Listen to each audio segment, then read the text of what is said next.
लो बच्चों, तो सबसे पहले ये क्वेश्चन एक बार देखिए, खुद से ट्राई करिए, देन वीडियो को कंटिन्यू करिए। और उससे पहले अगर आप हमारे चैनल पर नए हैं तो सबसे पहले चैनल को सब्सक्राइब कर लीजिए, जिससे आपको अच्छे अच्छे वीडियो मिलते रहें। तो शुरू करते हैं। तो एक बार देखो क्वेश्चन क्या है।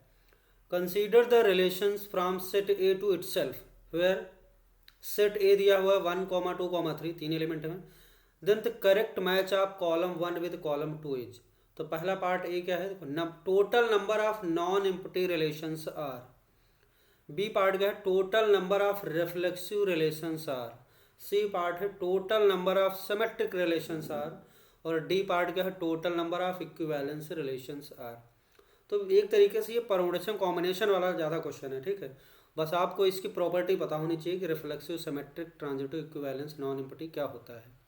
अगर ये बात पता है और परमुटेशन कॉम्बिनेशन के कॉन्सेप्ट आते हैं तो ये सवाल आप कर सकते हो। तो शुरू करते हैं। तो एक एक पार्ट इसका बनाते हैं। तो सबसे पहले हमारे पास सेट क्या है, देखो 1, 2, 3 है। तो सब इसको नंबर ऑफ रिलेशन बताने के लिए सबसे पहले हम लोग क्या करते हैं, ए क्रॉस ए निकाल लेते हैं ना। तो ए क्रॉस ए निकालो जरा। तो ए क्रॉस ए क्या हो जाएगा, देखो 1, 1 है ना। ए को ए से क्रॉस करेंगे, कार्टेशियन प्रोडक्ट लिखेंगे 1, 1, 1, 2, 1, 3 1, 1, 1, 2 और 1, 3। उसके बाद फिर 2, 1, 2, 2, 2, 3 2, 1 हो जाएगा, है ना। 2, 2 हो जाएगा और 2, 3 हो जाएगा। उसके बाद 3 से करेंगे 3, 1, 3, 2, 3, 3 1 और 3, 2 और 3, 3 ये हो गया। तो from set A to itself A cross A आ गया। अब देखो जो नंबर ऑफ रिलेशंस होता है वो क्या होता है, subset of A cross A. तो सबसे पहला पार्ट यही क्या था कि number of non empty relation. Number of पहला पार्ट ये हमारा है number of non empty relation. Non empty relation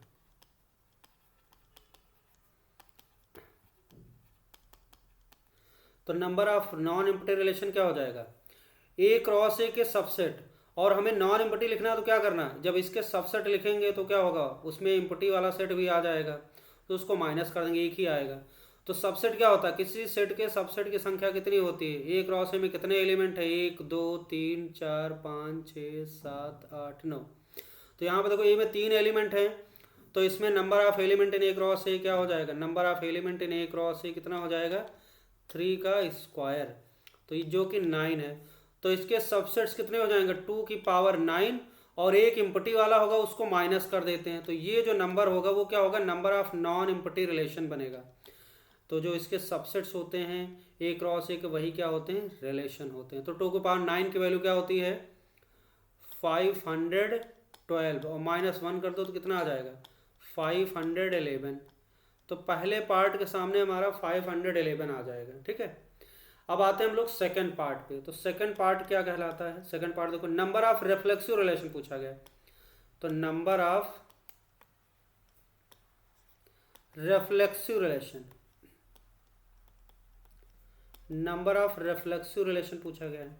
तो ये कैसे पता चलेगा, तो देखो नंबर ऑफ पहले तो ये समझना है कि रिफ्लेक्सिव रिलेशन होता क्या है। तो रिफ्लेक्सिव रिलेशन होने के लिए क्या होना चाहिए, उस रिलेशन के अंदर जो सेट ए में जितने भी एलिमेंट है उनके करेस्पॉन्डिंग x, x टाइप का ऑर्डर्ड पेयर मस्ट है, उसके अलावा कुछ भी हो वो मस्ट है। तो जैसे यहाँ पे देखो 1, 1 है, इसको मैं हाईलाइट कर देता हूँ।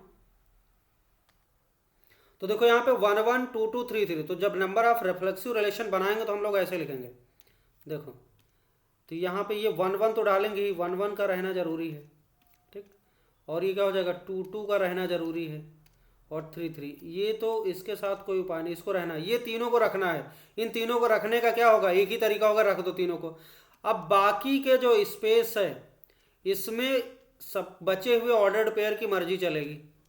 देखो ये तो तीनों को रख दिया, तो इन्हें रखने का तरीका परमुटेशन कॉम्बिनेशन वाला कॉन्सेप्ट, ये तीनों को रखने का एक ही तरीका 1 into एंड। अब क्या करेंगे, बचा हुआ ऑर्डर्ड पेयर 1, 2, उसकी मर्जी है आए या ना आए। तो इसके पास दो चॉइस है, या तो यहाँ रखें या ना रखें।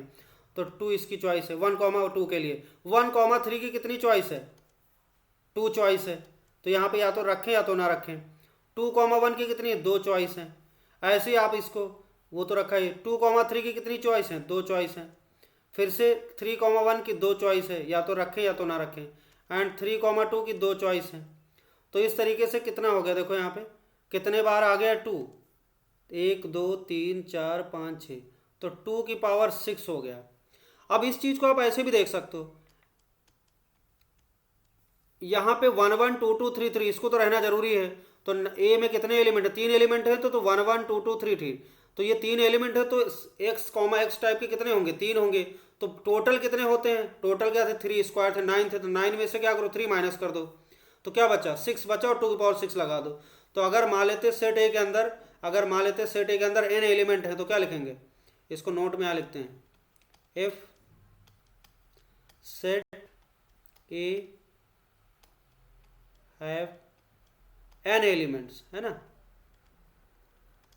तो ये बताओ नंबर ऑफ रेफ्लेक्सिव रिलेशन क्या लिखेंगे, ऐसे लिखेंगे हम लोग 2 की पावर, तो टोटल एलिमेंट कितने होंगे, n स्क्वायर। n स्क्वायर से क्या करेंगे हम लोग, वो वाले माइनस करेंगे जो x कॉमा एक्स टाइप के होंगे। तो 3 में तो क्या हो रहा है, 3 है, तो 4 में 4 होंगे, n में n हो जाएंगे, तो n स्क्वायर में से क्या करो, n माइनस कर दो। तो ये वाला जो नंबर है 2 के पावर n स्क्वायर माइनस 1 क्या देगा, नंबर ऑफ रेफ्लेक्सिव रिलेशन को देगा। और इसकी वैल्यू क्या आ रही, देखो ध्यान से, इसको हमने यहाँ पे लिख लिया है ना। तो 2 की पावर 6 की वैल्यू क्या आएगी, 2 की पावर 6 की वैल्यू आएगी 64 आ जाएगी, है ना, 64 आ जाएगी। समझ आ गया इसको कैसे फिल करना है। अब दूसरा है इसका सी पार्ट, क्या है, सी पार्ट है आपका नंबर ऑफ सिमेट्रिक रिलेशन। तो देखो number of symmetric relation, number of symmetric relation. अब सिमेट्रिक रिलेशन के लिए कंडीशन क्या है, सिमेट्रिक रिलेशन के लिए कंडीशन क्या है, देखो इसके लिए कंडीशन क्या होता है, if X comma Y belongs to R, ये रिलेशन के अंदर अगर एक्स कॉमा वाई रिलेशन के अंदर है, this implies Y comma X also belongs to R, तो ये होना चाहिए। अगर एक्स वाई है तो वाई एक्स होना जरूरी है, समझे कि नहीं। तो हम क्या करेंगे यहाँ पे, देखो ध्यान से, अब ये रिलेशन बनाएंगे कैसे। तो इसे बनाने के लिए हम लोग क्या करेंगे, देखो हमने क्या किया, अब ये देखो जैसे 1 1 डाल सकते हैं आप, यहाँ पे 1 1 है तो 1 1 का उल्टा 1 1 होगा, तो 1 1 को डाल सकते हैं, 1 1 को डालें या ना डालें, है ना, कोई दिक्कत नहीं।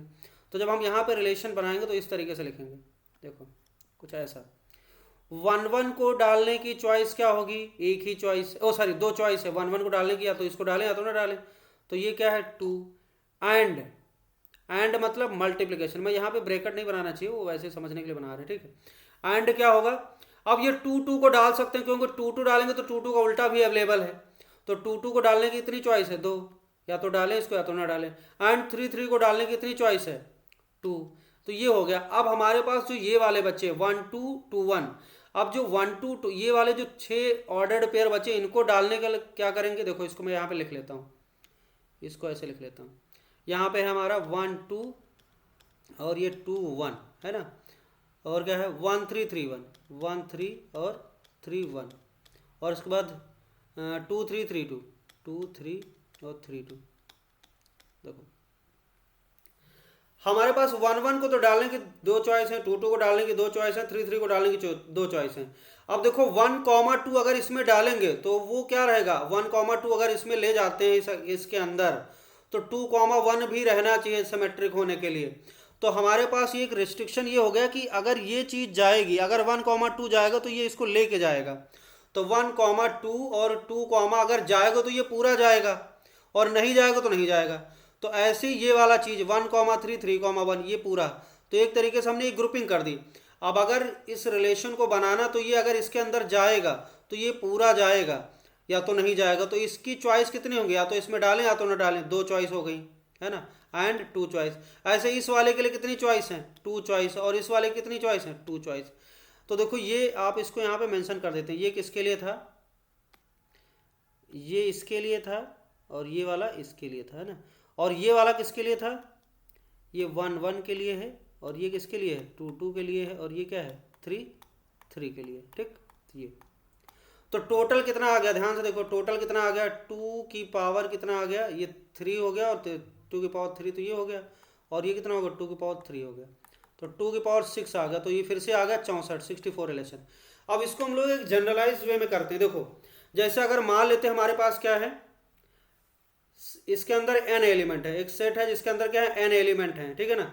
तो अब n एलिमेंट के लिए नंबर ऑफ उसके सिमेट्रिक रिलेशन कैसे लिखेंगे, तो अगर n एलिमेंट है तो देखो नंबर ऑफ रिफ्लेक्सिव रिलेशन क्या लिख सकते हैं हम लोग, तो n है तो 1 1 2 2 कितने ऑर्डर्ड पेयर मिलेंगे जो क्या होंगे x x टाइप के होंगे, n मिलेंगे। तो ये तो फिक्स हो गया ना कि इनको कितने तरीके से डाल सकते हैं, 2 की पावर n तरीके से डाल सकते हैं। जो x x टाइप वाले होंगे पहले वाले को डाला, एंड 2 चॉइस दूसरे की 2 चॉइस, ऐसे nth वाले की 2 चॉइस, तो 2 की पावर n तो आ गया। अब बचे हुए जो ऑर्डर्ड पेयर होंगे वो क्या होंगे, आधे आधे हो जाएंगे। आधे का मतलब जैसे 1 2 होगा तो 2 उनको पैकेट बना देंगे।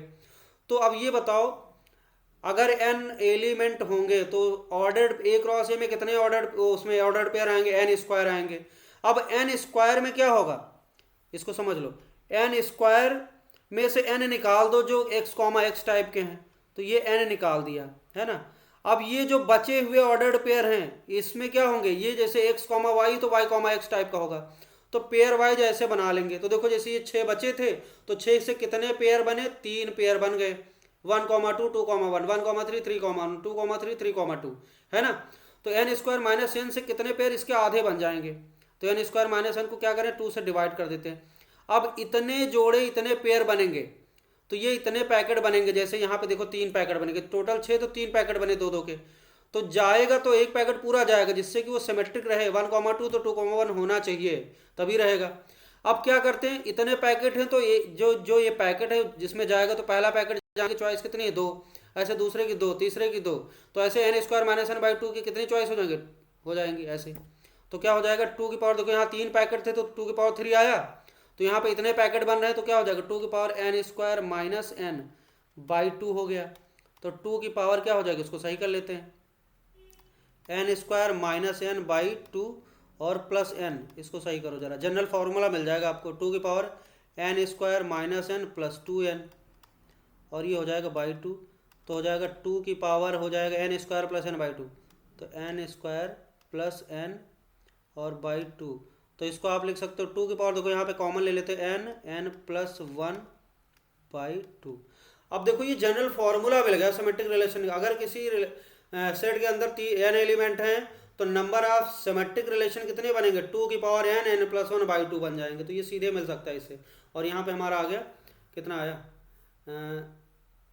ये तो 64 था, ये कितना आ गया, सिमेट्रिक रिलेशन कितनी आ गई थी यहाँ पे 64 आ गई थी, और हमने फॉर्मूला भी डिराइव कर लिया। अब लास्ट वन आता है नंबर ऑफ इक्विवेलेंस रिलेशन, देखो वो कैसे करेंगे। अब हमें देखना है कि नंबर ऑफ इक्विवेलेंस रिलेशन है ना, तो देखो नंबर ऑफ, हमने ए लिख लिया, एक क्रॉस ए लिख लिया, फिर से नंबर ऑफ इक्विवेलेंस रिलेशन।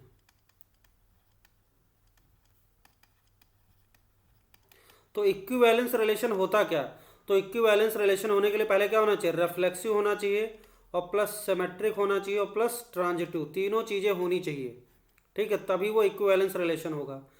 तो रिफ्लेक्सिव होने के लिए रिक्वायरमेंट क्या है, 1 1 2 2 और 3 3 का होना जरूरी है। तो अगर हमें क्या करना है, इक्व और क्या होना चाहिए, रिफ्लेक्सिव तो होना ही चाहिए, तो 1 1 2 2 3 3 ये तो रहेगा ही, ठीक। तो इसको पहले लिख लेते हैं, यहाँ पे देखो जो रिलेशन बनेगा कुछ ऐसा दिखेगा आपका, है ना। ये 1 1 यहाँ पे डाल देते हैं, और ये 2 2 डाल देते हैं, और ये 3 3, इसका तो होना ज़रूरी है, ठीक। अब बाकी के लिए हमें ऐसा रखना है, क्योंकि ये 1 1 2 2 देखो 1 1 2 2 3 3 रहा, तो ये रिफ्लेक्सिव हो गया, और ये सिमेट्रिक भी है, देखो क्या है, सिमेट्रिक भी है क्या, 1 1 का उल्टा 1 1, 2 2 का उल्टा 2 2, और 3 3 का उल्टा क्या है 3 3, और ट्रांजिटिव भी है, ट्रांजिटिव देख लेते हैं, 1 1 फिर 1 1 फिर 1 1 अवेलेबल है ना, 2 2 है तो 2 2 है तो 2 2 है।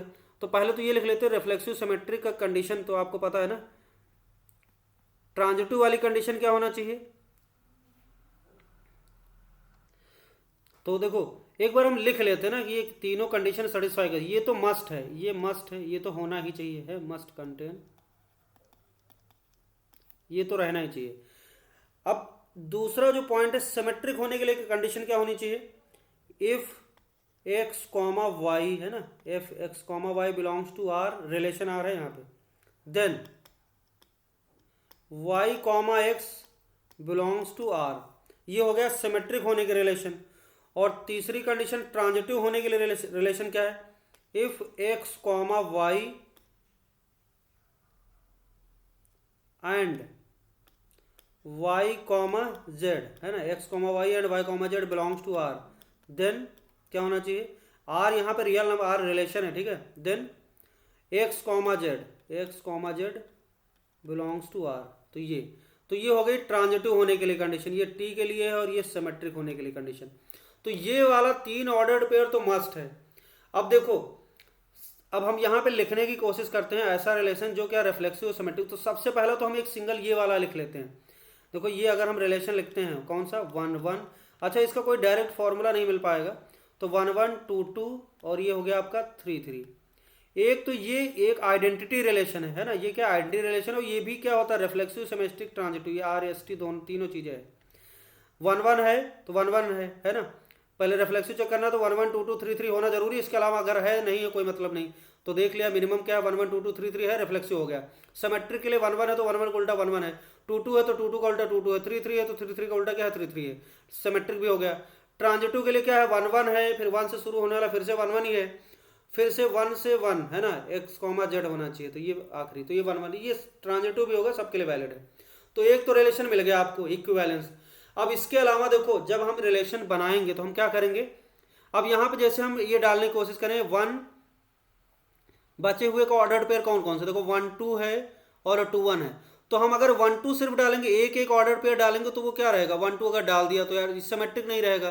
तो हम कोशिश करते हैं कि 1 2 डालें तो 2 1 को भी डालें, जिससे कि सिमेट्रिक तो हो ही जाए, उसके बाद हम देखेंगे ट्रांजिटिव हो रहा कि नहीं हो रहा, वो चेक करेंगे। तो यहाँ पे हम लोग रिलेशन बना लेते हैं। देखो अब दूसरी बार क्या करते हैं, हम कुछ ऐसा बनाते हैं ये वाला, जैसे ये हमारे पास ये तो मस्ट है 1 1 है ना, और 2 2 और ये क्या होगा 3 3, ये तो मस्ट है। इसके अलावा हमारे पास चॉइस क्या है, यहाँ पे हम लोग किसको बैठा सकते हैं 1 2 और 2 1 को बैठा सकते हैं। अगर दो मतलब क्या करें 1 2 2 1 डाल दें, 1 2 डाल देते हैं या फिर 2 1 डाल देते हैं, या फिर क्या कर सकते हैं 1 3 और 3 1 डाल दें, 1 3 और 3 1 डाल देते हैं, या फिर क्या डाल देते हैं 3 2 3 और 3 2 2 3 और 3 2, ये ठीक। अब देखो हमने क्या किया, एक एक ऑर्डर, ये तो 3, ये तो मस्ट होना ही है। अब 1 2 2 1 डाला, हमने क्या किया इसमें दो दो ऑर्डर पेयर उठा के डाले एक्स्ट्रा, तो 1 2 2 1 डाल दिया, 1 3 है 3 1 डाल दिया, 2 3 है 3 2 डाल दिया। तो अगर ये वाला देखें अकेले इसको, तो एक बार ऐसे बना लेते हैं तब फिर देखते हैं। एक ये बना लिया हमने ऐसा, फिर दूसरा एक बनाते हैं ये वाला, देखो 1 1 इसको तो रहेगा 2 2 है ना, उसके बाद चेक करते, पहले लिख लेते हैं। अब इस बार क्या करते हैं हम लोग, यहाँ पे टोटल कितने थे 6 ऑर्डर पेयर बचे हुए, तो 6 ऑर्डर पेयर हम क्या करते हैं, अब जैसे हम यहाँ पे हमने एक एक पेयर डाला, अब क्या करते हैं दो दो पेयर डालते हैं, जैसे हमने डाल दिया, इसको दूसरे कलर से अब देखो यहाँ पे हमने बना के रख लिया। सबसे पहले हमने क्या किया, हमें रिफ्लेक्सिव होने के लिए ये मस्ट है ना, सिमेट्रिक होने के लिए अगर 1 2 तो 2 1 डालना पड़ेगा, तो हम ये चेक करते हैं। देखो अगर 1 2 है तो 2 1 डाल दे, एक तो ये वाला बना के देखें पहले ऐसा वाला, और क्या होगा यहाँ पे 3 एलिमेंट तो रहेगा ही, और हमने क्या किया 1 2 और 2 1 को डाल दिया, तो कितने टोटल ऑर्डर्ड पेयर हो गए 3 to 5 ऑर्डर। अब 5 ऑर्डर्ड पेयर वाला जो रिलेशन बन रहा है वो कैसा है चेक करते हैं। देखो 1 2 और 2 1 को डाला, तो चेक करो जरा ये सिमेट्रिक तो है, ट्रांजिटिव है कि नहीं है, 1 2 है 2 1 है, तो 1 1 होना चाहिए, बिल्कुल है। तो एक इसका मतलब ये वाला 5 ऑर्डर्ड पेयर वाला एक आपको ट्रांजिटिव रिलेशन मिल गया, और ये रिफ्लेक्सिव तो है, ये सिमेट्रिक भी है, तो ये इक्विवेलेंस हो गया, एक ये हो गया। अब अगर मान लेते ये 1 1 2 2 3 3 डाला और दूसरा क्या डाल दिया 1 3 और 3 1 डाल दिया, तो देखो 1 3 है 3 1 है तो 1 1 है, 1 1 है, बिल्कुल है, ठीक। 1 3 है और 3 3 है तो 1 3 है, बिल्कुल है। 3 1 है और 1 1 है तो 3 1 है ना। 3 1 है और 3 3 है तो 3 3 है, बिल्कुल है। तो ये भी एक हो गया, ऐसे ये वाला भी हो जा रहा, तो ये 3 यहाँ से मिल गए, मतलब 5 5 ऑर्डर्ड पेयर वाले आपको रिफ्लेक्सिव सिमेट्रिक ट्रांजिटिव रिलेशन मिल गए। कितने मिल गए, यहाँ से एक मिला था, यहाँ से कितने मिल गए 3, ये मिल गए, है ना। उसके बाद देखो अगर हम क्या करते 3 और ये 3 2 5 2 7 7 7 ऑर्डर पेयर वाले अगर हम बनाते हैं, तो हम ये बाय डिफॉल्ट हम सिमेट्रिक लेके चले, देखो 1 2 2 1 उठाया, 1 3 और 3 1 भी डाल दिया। तो हमने क्या किया, अब अकेला 1 3 लाओगे तो सिमेट्रिक ही नहीं रहेगा, तो कोई मतलब ही नहीं। तो हमने देखो यहाँ पे ये रिफ्लेक्सिव तो है ही है, सिमेट्रिक भी। अब ट्रांजिटिव चेक कर लेते हैं। तो ये 5 ऑर्डर पेयर की वजह से ये ट्रांजिटिव हो रहा कि नहीं हो रहा। अगर एक नहीं होगा तो बाकी वाले भी नहीं हो पाएंगे। चेक कर, जैसे 1 2 है, 2 1 है तो 1 1 है, बिल्कुल है। 1 2 है और 2 2 है तो 1 2 है, बिल्कुल है ना। अब देखो 1 3 है, 3 1 है तो 1 1 है, बिल्कुल है। 1 3 है और 3, एक मिनट, 1 3 है और 3 3 है तो क्या हो जाएगा, 1 3 1 3 है, बिल्कुल है। उसके बाद फिर क्या है, 2 1 है और 2 2 है। देखो यहाँ पे 2 1 है, 2 2 है तो 2 2 है, बिल्कुल है। अब देखो यहाँ पे जैसे 2 1 है और 1 3 है, इसको चेक करो, फेल हो जाएगा। 2 1 है 1 3 तो 2 3 होना चाहिए, 2 3। देखो यहाँ पे कहीं दिख रहा है 2 3 2 3 2 3, नहीं दिख रहा। तो ये ट्रांजिटिव नहीं है, नो ट्रांजिटिव है ना, नो ट्रांजिटिव। तो ट्रांजिटिव नहीं है, इस वजह से क्या हो गया। अच्छा, ये वाला अगर फेल किया तो ये वाला भी कर जाएगा, ये भी फेल कर जाएगा, ये भी फेल कर जाएगा, ये भी फेल कर, यहाँ से शून्य मिला। यहाँ पे आपको रिफ्लेक्सिव तो हो रहा, सिमेट्रिक भी हो रहा, ट्रांजिटिव नहीं हो रहा। तो हमने देखा 7 ऑर्डर्ड पेयर वाले जो रिलेशन है वो ट्रांजिटिव नहीं बन पा रहे हैं। अब इस बार क्या किया हमने, अगला सारे के सारे रख लिए। ठीक, सारे के सारे रख लिए, मतलब ये तो रहेगा, ये मस्ट है, ये मस्ट है, ये तो रहना ही है रिफ्लेक्सिव होने के लिए। और सिमेट्रिक होने के लिए 1 2 है तो 2 1 होना चाहिए, 1 3 3 1 है, 2 3 3 2 होना चाहिए। तो ये तो रिफ्लेक्सिव भी हो गया, सिमेट्रिक हो गया। अब ये इस रिलेशन के अंदर हमने सारे के सारे रख दिए, पूरा का पूरा। और पूरा जो रिलेशन आ गया ये तो क्या हो गया, देखो, तो ये पूरा रिलेशन एक क्रॉस है कि पूरा उठ के आ गया। और इनवर्सल रिलेशन बाय डिफॉल्ट क्या होता है, ट्रांजिटिव होता, रिफ्लेक्सिव भी होता है, सिमेट्रिक भी होता है, ट्रांजिटिव होता है। चेक भी कर लेते हैं हम लोग, अगर आप इसको चेक करना चाहो तो कर भी सकते हो। देखो जैसे 1 2 है, 2 1 है तो 1 1 है, बिल्कुल है। 1 2 है और 2 3 है तो 1 3 है, देखो 1 3 अवेलेबल है। तो ये होगा, कोई भी चेक कर लो आप। एक्स वाई है, वाई जेड है तो एक्स जेड अवेलेबल रहेगा। तो एक ये बन गया यहाँ से। तो ये हो गया रिफ्लेक्सिव, सिमेट्रिक और प्लस ट्रांजिटिव। तो यहाँ से टोटल आपको कितने मिल रहे हैं, एक यहाँ से 1 मिला, एक 3 यहाँ से मिला और 3 1 4 1 5। टोटल इक्विवेलेंस रिलेशन कितने आ गए, यहाँ पे लिखा नंबर ऑफ इक्विवेलेंट रिलेशन कितने हो जाएंगे, टोटल 5 आ जाएंगे। अब इसका कोई शॉर्टकट फॉर्मूला नहीं बन पाएगा जैसे पीछे हमने बनाया था, है ना। और अगर आप बन सकता है तो आप ट्राई करिए। टोटल इक्विवेलेंस रिलेशन कितने हो जाएंगे, 5 हो जाएंगे। ठीक, तो चलते हैं हम लोग ऑप्शन के पास। तो यहाँ पे देखो ए के सामने आया था 511, है ना, ए के सामने आया था 511 और इसके आप सामने कितना आया था, 64 आया था, ये भी 64 आया था। ये कितना आया था, ये तो 5 आ गया है ना इक्विवेलेंस। तो देखो कौन सा ऑप्शन मैच कर रहा है। 5 हो गया, इसके सामने क्यू है और 64 कहाँ है भाई, इसके सामने आर है और इसके सामने फिर से आर है और 5 कहाँ है, टी है। तो क्यू आर आर टी, कोई ऑप्शन अवेलेबल है, Q second option Q R R T, तो दूसरा ऑप्शन करेक्ट हो गया। Okay, thank